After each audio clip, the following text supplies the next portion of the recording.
আসসালামু আলাইকুম। কেমন আছো সবাই? আশা করি আল্লাহর রহমতে সবাই ভালো আছো।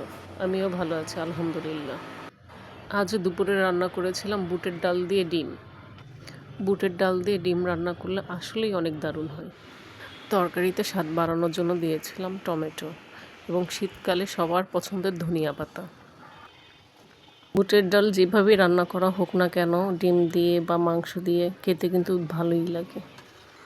যখনই আপনারা ডাল কিনেন না কেন একটু ভালো নতুন ডাল কেনার চেষ্টা করবেন।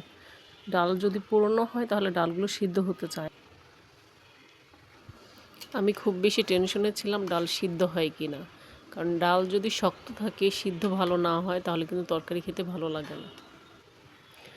যাদের মাছ মাংস তরকারি খেতে খেতে খুব বিরক্ত লাগে তারা এইভাবে একটা রেসিপি ট্রাই করতে পারো।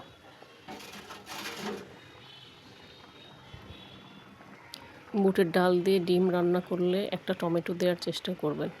টমেটো দেওয়ার কারণে তরকারির রং স্বাদ খুব সুন্দর হয়। আমি বারবার নাড়াচাড়া দিয়ে দেখছিলাম ডালগুলো সিদ্ধ হয় কিনা।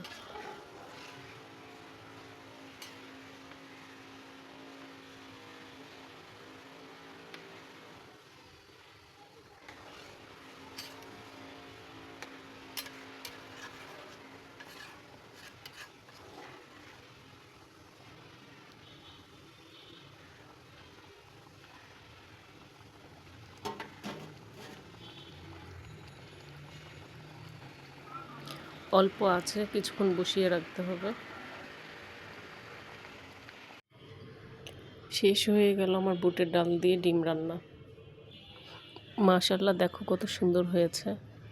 ডালগুলো একদম নরম হয়ে গলে গেছে। আজকে আর কোনো রেসিপি শেয়ার করলাম না। ভিডিওটি যদি তোমাদের ভালো লাগে একটা লাইক কমেন্ট এবং সাবস্ক্রাইব করে যেও। ধন্যবাদ সবাইকে।